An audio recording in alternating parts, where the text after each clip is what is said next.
حضرت سیدنا امام حسین رضی اللہ تعالیٰ عنہ صبح جب جہاد کا وقت آیا، پتہ ہے کون کون تھے کربلا میں؟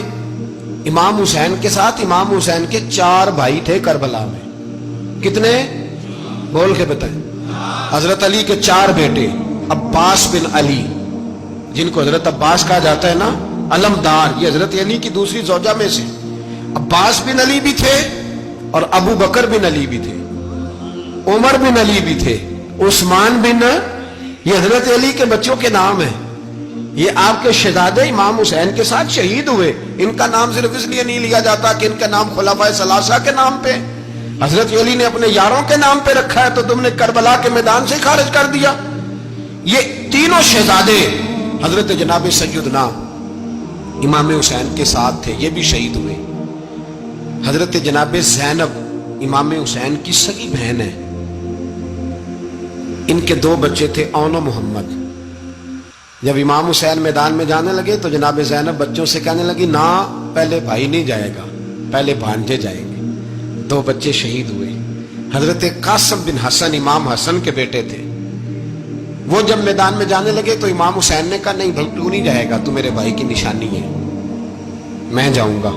تو حضرت قاسم بن حسن نے ایک تعویذ کھول کے دیا کہ ابا جی میرے والد نے کہا تھا جب بڑی مشکل آ جائے تو تعویذ کھول کے دیکھنا، تو آج بڑی مشکل آئی ہے تو میں نے تعویذ کھولا ہے، تو یہ دیکھیں کیا لکھا ہے، یہ تو رکا ہے، تعویذ ہے ہی نہیں۔ جب کھول کے دیکھا تو اس پہ لکھا تھا، قاسم اگر حسین پہ کوئی کڑا وقت آ جائے تو بیٹھ کے آگے آگے رہنا، اگر کڑا وقت میرے بھائی پہ کبھی آ جائے نا، دیکھنا اس کے آگے آگے چلنا، اسے حسن کی کمی نہ محسوس ہو، پائیاں جہاں ساکھ نہیں کوئی جے وچ خار نہ ہوئے۔ سیدنا امام حسین پہلی دفعہ کربلا میں اس وقت روئے جب یہ رکا، آپ نے دیکھا تو فرمایا ٹھیک ہے، اگر حسن کی یہ وصیت ہے تو میں نے زندگی میں اگر ان کی ہر بات مانی ہے اب بھی مانوں گا، تمہیں اجازت ہے۔ جناب قاسم بن حسن 16 سال کا جوان جب میدان میں نکلے تو ہائے ہائے پتہ نہیں کہاں سے آ گئی ہے۔ امام قاسم بن حسن جب میدان میں نکلے تو تبری سے لے کر علامہ ابو الاسناد صاحب سب کو پڑھ کے تو دیکھو، 3 دن کی پیاس ہے، شدید آزمائش ہے، دکھ ہے، تکلیفیں ہیں، پھر بھی پہلی دفعہ جب میدان میں گئے ہیں واپس آئے ہیں، 19 لوگوں کو قتل کر کے واپس آئے۔ سناؤ قصہ خیبر کو، تمامی اپنے بچوں کو، علی کی داستان سن کے دلوں سے ڈر نکلتا ہے، علی کی داستان سن کے دلوں سے، یہ جو بچے ڈر رہے ہیں نا، وہ چمگادڑ آ گئی، کاکروچ آ گیا، یہ خوف نکل جائے گا اگر حضرت قاسم بن حسن کی بات سنیں۔ درجنوں لوگ آپ نے قتل کیے۔ ایک دفعہ آئے، کہا چاچا یزید کا لشکر تو بڑا بزدل ہے، اگر چند قطرے پانی میرے حلق سے گزرے تو میں سارے کاٹ کے لے آؤں گا آپ کے پاس، چند قطرے۔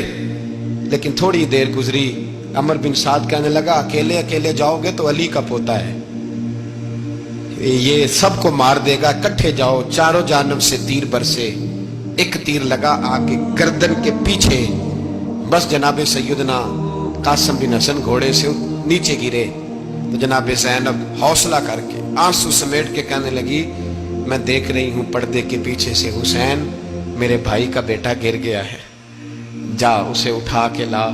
حضرت امام حسین ان کو اٹھا کے لائے تو امام حسین نے سینے سے لگایا ہوا تھا تو ان کے پیر، ان کا قد لگتا تھا امام حسین سے زیادہ ہے، اٹھا کے لایا، لٹا دیا گیا۔ امام حسین کے اپنے بڑے بیٹے میدان میں نکلنے کو، علی اکبر نام ہے، جب جن لوگوں نے حضور کو نہیں دیکھا تھا وہ جب کہتے نا ہم نے نبی پاک کا دیدار نہیں کیا تو بتاؤ کس طرح کے تھے، تو بتایا جاتا تھا کہ جناب علی اکبر کا دیدار کرو، ہم شبیہ مصطفیٰ۔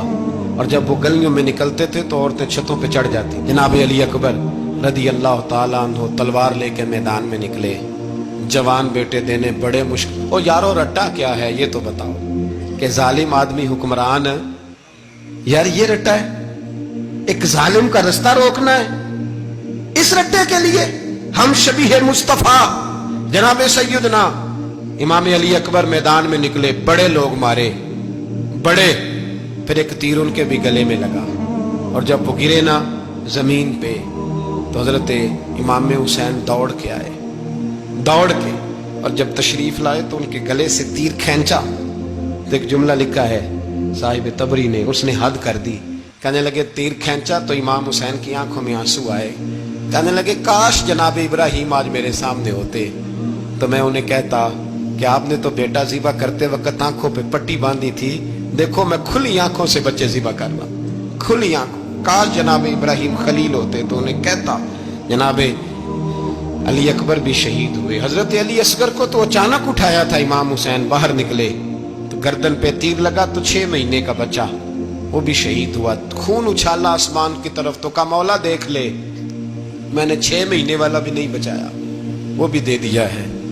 پھر حضرت عباس کو بیٹیوں نے کہا کہ اب نہ، کچھ کہتے ہیں پہلے شہید ہوئے، کچھ نے لکھا بعد میں، اب ہم سے پانی کے بغیر نہیں رہا جاتا۔ تو جناب عباس پانی کا مشکیزہ لے کے نکلے باہر، ایک ہاتھ کٹا، دوسرے پہ مشکیزہ وہ بھی کٹا، پھر پانی تو بھر لیا تھا لا نہ سکے، پھر گردن کٹی تو شہید ہوئے۔ بچوں کی بھی شہادت ہوئی، پر جب ان کا لاشا اٹھایا تو امام حسین کہنے لگے مولا اب نہ حسین کی کمر کمزور ہو گئی ہے، اب کمزور ہو، اور بھائی ایک میت ہو جائے تو 4-5 دن تو پوری آنکھیں نہیں کھلتی، کیسا جری خاندان ہے۔ تھوڑی دیر گزری تو امام علی مقام نے پٹکا باندھا، سر پہ دستار باندھی، مولا علی کی تلوار پکڑی، نبی پاک کا امامہ باندھا اور گھوڑے پہ سوار ہوئے تو کہنے لگے زینب گھر تیرے حوالے اور میں اللہ کے حوالے، گھر تیرے حوالے اور میں۔ اور پھر امام حسین نکلے، امام علی مقام نکلے۔ راوی کہتے ہیں کہ یہ جلوہ پہلے بھی بڑے سونے تھے، پر آج جو رنگ دیکھا وہ کبھی نہیں دیکھا۔ کیا انداز تھا، جدھر جاتے نعرہ لگاتے تو ہاتھ ہو جاتے۔ اتنے لوگ امام حسین نے کاٹے، اتنے کاٹے، پھر واپس پلٹ کے آئے اور کہنے لگے زینب ذرا پردے کے پیچھے سے دیکھ تو صحیح میری بہن، ان بزدلوں کو جرت ہی نہیں ہو رہی حسین کے مقابلے میں آنے کی، ایک دوسرے کو دھکا دیتے، تو جا تو جا۔ پھر اکٹھے وار ہوئے۔ یہ کون ہے کٹا ہوا، لباس ہے پھٹا ہوا، یہ بال یقین حسین ہے، نبی کا نور عین ہے۔ پھر چاروں جانب سے تیر برسے تو امام علی مقام چونکہ نماز کا وقت ہو گیا تھا، اترے گھوڑے سے، خون بہ رہا تھا، گرم ترین ریت سے تیمم کیا، سر سجدے میں رکھا، اور جب شمر آپ کی گردن کاٹنے لگا تو کہنے لگے ٹھہر جا ذرا رب سے ایک بات کر لینے دے۔ اور پھر بولے امام حسین، کہنے لگے مالک تو اب بتا کہ حسین سے راضی ہے کہ ناراض ہے، تو بتا۔ تو پھر ایک آواز آئی، یا ایتھا النفس مطمئنہ ارجعی الی ربک راضیۃ مرضیہ، فرمایا نفس مطمئنہ واپس آ جا، تو اللہ سے راضی ہے، اللہ تجھ سے راضی۔ امام حسین وہاں شہید ہو گئے۔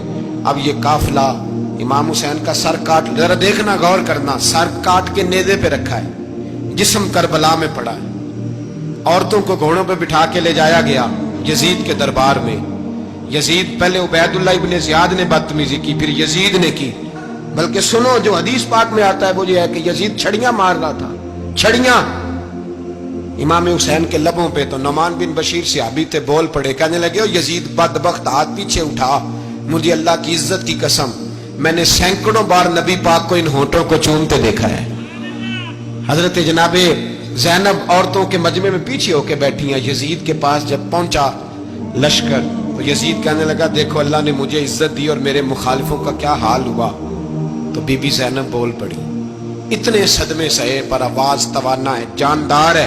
حضرت سیدہ زینب نے جب سنا نا کہ یہ کہہ رہا ہے کہ مجھے اللہ نے عزت دی، تو جناب زینب بولی، نعمان بن بشیر کہتے ہیں بی بی بولی، اتنے صدمے ہیں پر جناب زینب بولی اللہ اکبر، اس انداز میں بولی کہ پہلے قرآن مجید کی آیت پڑھی، کہنے لگی وَتُعِزُّ مَن تَشَاءُ وَتُذِلُّ مَن تَشَاءُ بِيَدِكَ الْخَيْرُ إِنَّكَ عَلَىٰ كُلِّ شَيْءٍ قَدِيرٌ۔ اور پھر کہنے لگی یزید تو بکتا ہے، کہتا ہے کہ تو عزت والا ہو گیا، یہ تیری حکومت ہے، 4 دن گزرنے دے، تجھ پہ کوئی لعنت بھی نہیں برسائے گا، اور میرے بھائی کا قیامت تک ممبروں میں اور خطبوں میں ذکر ہوا کرے گا، وقت گزرنے دے۔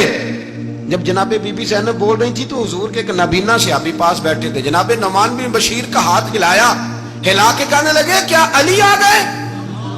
تو علی کی آواز لگتی ہے، جبریل امی بول رہے ہوں جیسے، حکمت کی گوہر رول رہے ہوں جیسے، دربار دمشق میں بی بی زینب کا خطاب، منبر پہ علی بول رہے ہوں جیسے۔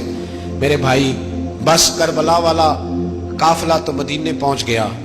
3 سال یزید نے حکومت کی، شرابیں عام ہو گئی، مکے پہ حملہ ہوا، خانہ کعبہ کا غلاف جلا، مدینے پہ اس نے حملہ کیا، 3 دن مسجد نبوی میں اس نے گھوڑے باندھے، مسجد نبوی میں صحابہ کو نکال کے اپنا اس نے امام مقرر کیا، لیکن پھر امت نے اسے قبول نہ کیا، پھر وہ رسوا ہوا اور آج تک وہ رسوا ہے۔ لیکن امام حسین کا نام کل بھی زندہ تھا اور آج بھی